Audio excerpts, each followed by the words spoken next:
Picture the Seine. Not the Seine you know today. No stone bridges, no grand boulevards, no Eiffel Tower piercing the sky.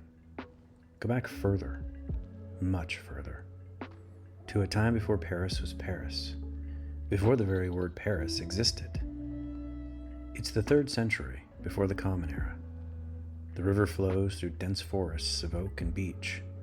Mist rises from the water at dawn, and on the banks and clearings carved from the wilderness, a people are building their world. They call themselves the Parisii. This is their story. Welcome to the Chicano in Paris podcast. I'm Rudy Martinez, and today we begin our journey on the history of Paris. Over the course of the next several episodes, we're going to explore every chapter of this city's extraordinary journey, from Celtic hill fort to Roman city, from medieval capital to modern metropolis. But every story has to start somewhere, and ours begins with the people who lived, loved, fought, and died along these riverbanks more than 2,000 years ago. The Parisii, the people who gave Paris its name. Part 1. So who were the Parisii? That's actually a harder question to answer than you might think. They left no written records of their own, no histories, no letters, no poetry. What we know about them comes from 3 sources: the archaeological evidence they left behind, what Roman writers recorded about them, often through the lens of conquest, and what we understand about Celtic culture more broadly across ancient Europe. But let's start with the basics. The Parisii were a Gallic tribe. Gallic is the Roman term for Celtic peoples who lived in what's now France, Belgium, and parts of Switzerland and Germany. The Romans called this vast territory Gaul, Gallia in Latin, and Gaul in the 3rd and 2nd centuries BCE was a patchwork of tribes, each with its own territory, its own leaders, its own identity. The Aedui, the Arverni, the Senones, the Carnutes, the Remi, dozens of tribes, sometimes allied and sometimes at war, always fiercely independent. The Parisii were one of these tribes, not the largest, not the most powerful, but significant nonetheless. Their territory was in the north, in what Romans would later call Gallia Lugdunensis, the region around what's now the Isle de France, and at the heart of their territory was the Seine. You cannot understand the Parisii without understanding the river. The Seine was everything to them. It was their highway for trade and travel. It was their source of food, fish in abundance, water for crops and livestock. It was their boundary and their connection to the wider world. Following the Seine downstream would take you northwest toward the ocean, toward trade with the distant island of Britain. Following it upstream connected you to the heart of Gaul. And crucially, the Seine had islands. Natural islands formed by the river's meandering course. Islands that could be fortified, defended. Islands that controlled the river crossing. One island in particular, what we now call the Isle de la Cité, would become central to the Parisii story, but we'll come back to that. The name Parisii itself is mysterious. We don't know exactly what it meant to them. Some scholars think it might come from a Celtic word related to cauldron or container, perhaps referring to the river basin they were inhabiting. Others suggest it could mean the commanders or the spear people. The truth is, we simply don't know. What we do know is that by giving their name to the settlement that would grow on their land, the Parisii achieved a kind of immortality. Every time someone says Paris, they're speaking the name of a people who vanished 2,000 years ago. Part 2. To understand the Parisii, we need to zoom out and look at the bigger picture, the Celtic world they were a part of. Because in the centuries before Rome dominated Europe, Celtic culture stretched from the Atlantic to the Black Sea, from the British Isles to northern Italy. The Celts weren't a unified empire. They were a cultural group. People who shared similar languages, similar art styles, similar religious beliefs, and similar social structures. But they were organized into tribes, each fiercely protective of its independence. The idea of bowing to a single ruler, of being absorbed into someone else's empire, was anathema to them. This independence, this fractiousness, was both their strength and, as we'll see, their fatal weakness.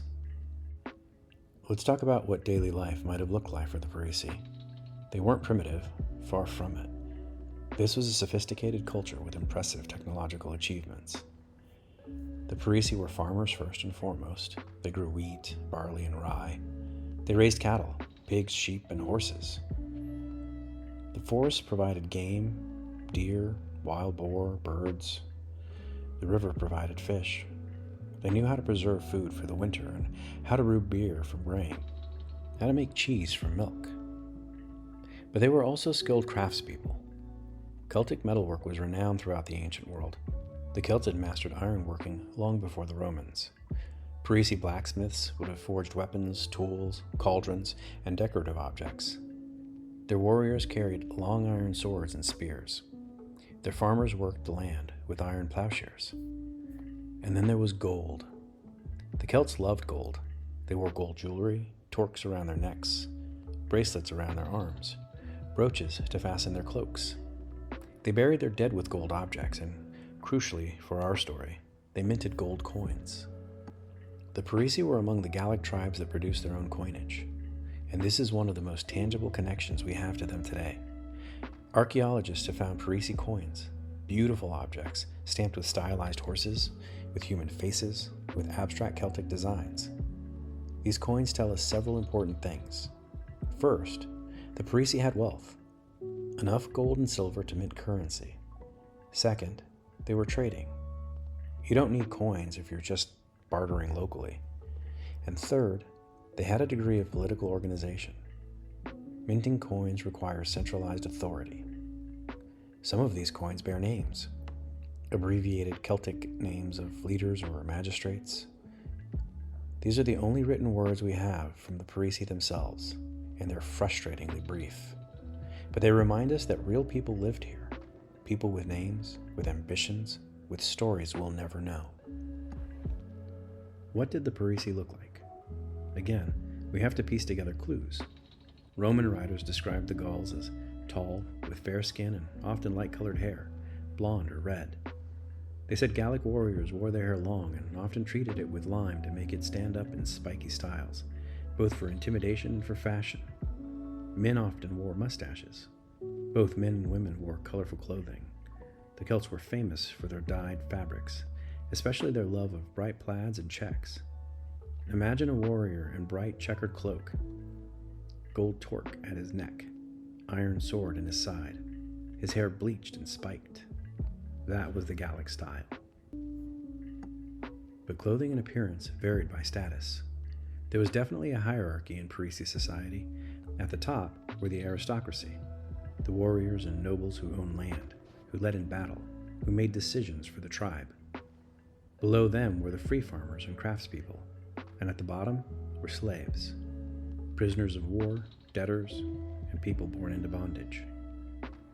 This hierarchy wasn't as rigid as it would become under feudalism centuries later, but it was real.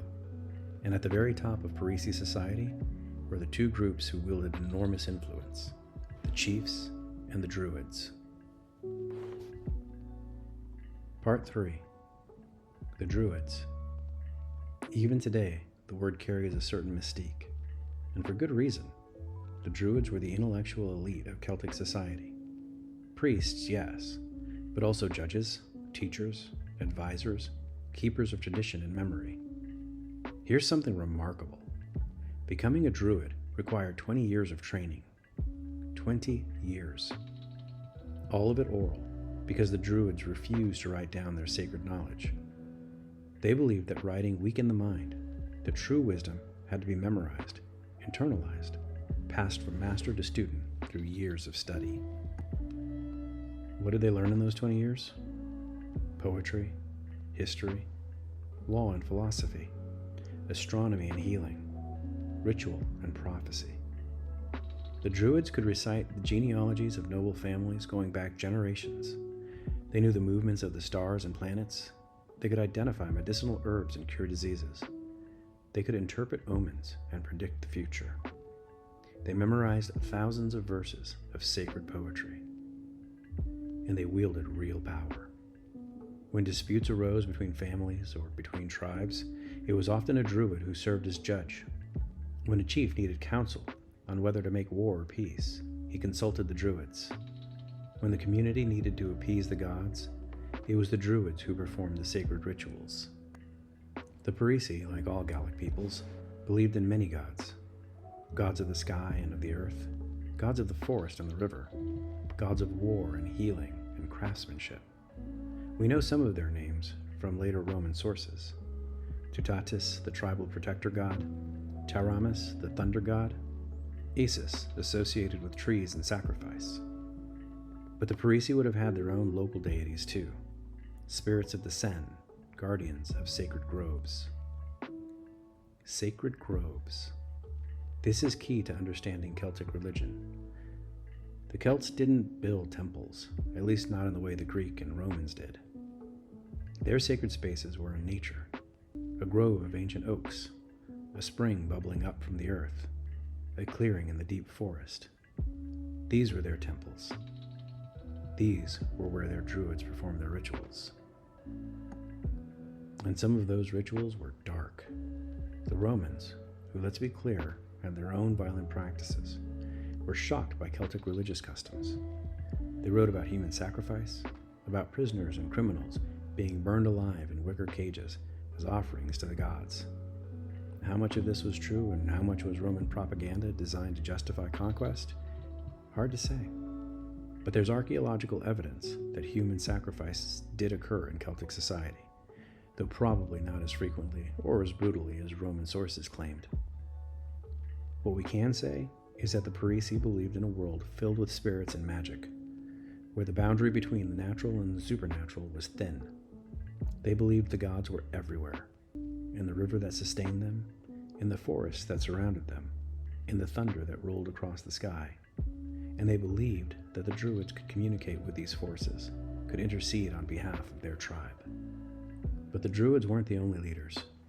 The Parisii, like other Gallic tribes, were ruled by aristocratic chiefs. In some tribes, power was hereditary, passed from father to son. In others, chiefs were elected by warrior elite. We don't know for certain how the Parisii chose their leaders, but we know they had them. These chiefs weren't absolute monarchs. They ruled with the support of the aristocracy and the council of the Druids. A chief who ignored his advisors or lost the confidence of his warriors could find himself replaced. This was a society that valued personal prowess, martial skill, and honor. A chief had to prove himself worthy of leadership. And worthy meant brave in battle. Celtic warfare was intensely personal. Before armies clashed, champions would sometimes step forward to fight single combat while both sides watched. Warriors would boast of their deeds, challenge enemies to face them one-on-one. There was a theatrical quality to it. Warfare is both deadly serious and a kind of performance. The Parisii warriors would have fought with long swords and spears, protected by wooden shields sometimes reinforced with metal. Some might have worn chainmail, another Celtic invention. They fought on foot and on horseback, and they were fierce. Roman writers, even while describing Gallic defeats, consistently praised Celtic warriors and fighting spirits. Part 4. The Parisii weren't isolated, far from it. Their position on the Seine made them natural middlemen in trade networks that stretched across Europe. Gold and silver flowed through Parisii territory. So did tin from Britain, essential in making bronze. Amber from the Baltic coast, traded hand to hand across hundreds of miles, eventually reached the Gallic markets. Wine from the Mediterranean. The Celts loved wine, even though they didn't produce it themselves, traveled north in distinctive amphoras, clay vessels that archaeologists still find buried in Gallic settlements. And the Parisii had things to trade too. Agricultural surplus, grain, livestock, leather, metalwork, and crafted goods. Possibly slaves, though this is one of the darker aspects of ancient trade we have to acknowledge. Tribes would raid each other, take prisoners, and those prisoners became commodities. The Parisii minted coins, not just for local use, but as part of this wider trading network. Some of their coins show influence from Greek designs, evidence of contact, however distant, with Mediterranean cultures. Trade routes were channels for ideas as much as goods. But here's what's important to understand. When we talk about trade, we're not talking about anything like modern commerce. There were no shops, no markets in the way we recognize them. Trade was bound up with social relationships, with gift-giving between chiefs, with feasting and alliance building. When a Parisii chief gave a gold torque to a chief from a neighboring tribe, was it trade, a gift, a political alliance, all of the above? And most Parisii, most of the time, would never have seen a foreign trader. Daily life was local, centered on the village or farm, on the cycle of seasons and harvests. The vast majority of people lived their entire lives within a few miles of where they were born. The world was both larger, with connections stretching to distant lands, and smaller, with life centered on immediate community, than we can easily imagine today. Part 5. For generations, the Parisii lived their lives in the way their ancestors had. The wheel turned through seasons and years, chiefs rose and fell, druids passed on ancient knowledge to new students, warriors raided and fought and feasted, farmers planted and harvested. Children were born, grew up, and had children of their own. But in the south, something was stirring, something that would change everything. Rome. By the 2nd century BCE, Rome had become the dominant power in the Mediterranean. They'd conquered Italy, defeated Carthage, and subjugated Greece. And now they were looking north. In 121 BCE, Rome conquered southern Gaul, the region along the Mediterranean coast. They called it Provincia Nostra, our province. We know it today as Provence. For the Parisii, far to the north, this might have seemed distant. Southern Gaul was another world. But Rome had a way of expanding.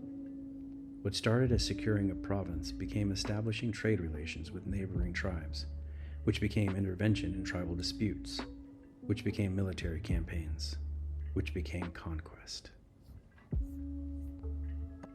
The Gallic tribes watched this with growing alarm. Some tribes tried to ally with Rome, hoping to use Roman power against their enemies. Other tribes resisted, but they couldn't unite. Remember that fierce independence I mentioned earlier? It was killing them now. Dozens of tribes, each proud, each unwilling to submit to anyone else's leadership, facing an enemy that was unified under a single command. In 58 BCE, everything accelerated. A Roman general named Gaius Julius Caesar arrived in Gaul as governor. Caesar, we know that name. But in 58 BCE, he was just an ambitious politician with debts to pay and glory to win. He saw Gaul as his opportunity. Caesar's own writings, his commentaries on the Gallic Wars, are one of our main sources for this period. But remember, Caesar was writing propaganda, justifying his actions to an audience back in Rome. He portrayed himself as a protector of civilized Gauls against barbarian invaders, as a reluctant warrior forced to defend Roman interests. The reality was more complicated. Caesar wanted conquest. He wanted victory. He wanted the wealth and prestige that would make him the most powerful man in Rome. The Parisii watched as one by one tribes fell to Rome. The Helvetii crushed as they tried to migrate to new lands. The Germanic tribes under Ariovistus defeated in battle.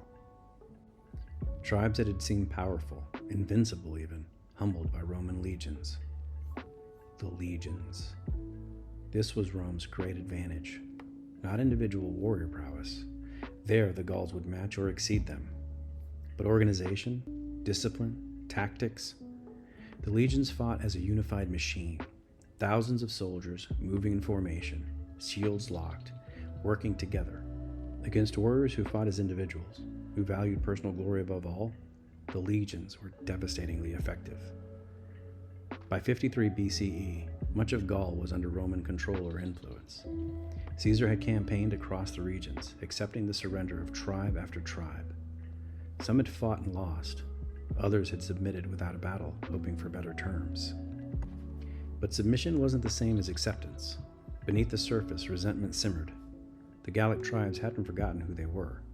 They hadn't forgotten their freedom. Part 6.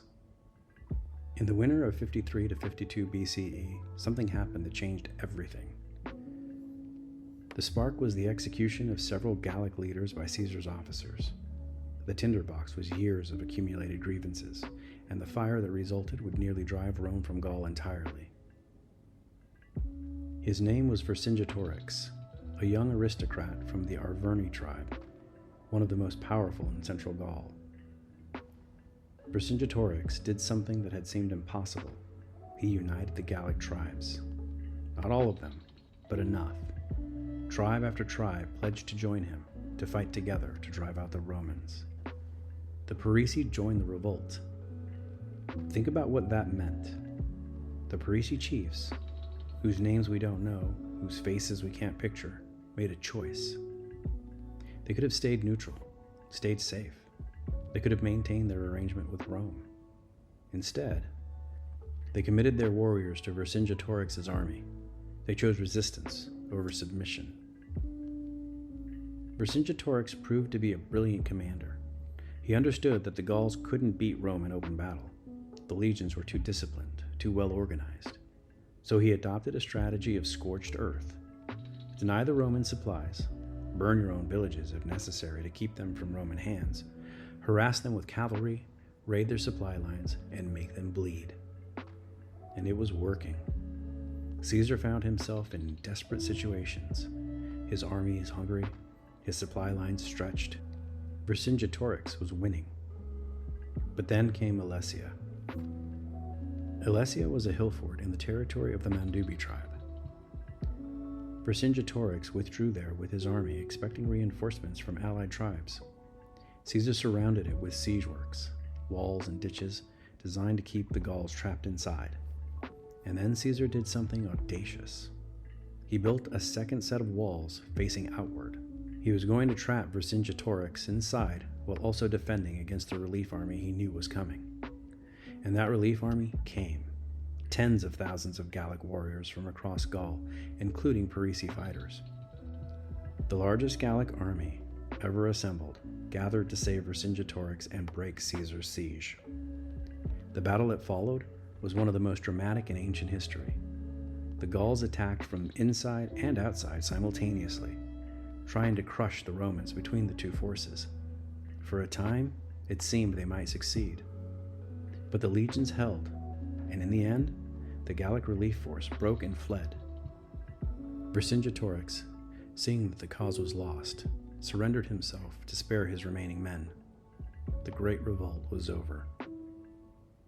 The Parisii warriors who survived the battle returned home, returned to villages that had sent fathers and sons to war, returned to a world that was about to change forever. Because Caesar's patience was exhausted, the time for lenient terms was over. Gaul would be brought to heel completely, utterly. The old way of life, the fierce independence, the tribal autonomy was finished. Picture the Seine again. The same river flowing through the same landscape, but everything else was different. Roman soldiers patrolled the riverbanks now. Roman engineers surveyed the islands, planning where to build. Roman merchants calculated profits. Roman administrators took censuses, assessed taxes, redistributed land. The Parisii were still there, but their world, the world of druids and sacred groves, of independent chiefs and gold torques, of tribes that answered to no one, that world was ending. In its place, something new was coming. A Roman city. Orderly streets laid out in a grid, stone buildings and public baths, temples to Roman gods standing where sacred groves once grew. A city that would be called Lutetia Parisorium, Lutetia of the Parisii. The people who gave Paris its name were about to watch their identity transform, dissolve, merge into something new. The Parisii as a distinct people would fade into history within a few generations, but their name would endure. The Romans were coming to the banks of the Seine, and nothing would ever be the same. Next time, the birth of Lutetia, how Rome transformed a Celtic settlement into a city, what happened to the Parisii people, and how the seeds of Paris were planted in the ruins of the old world. Thank you for listening.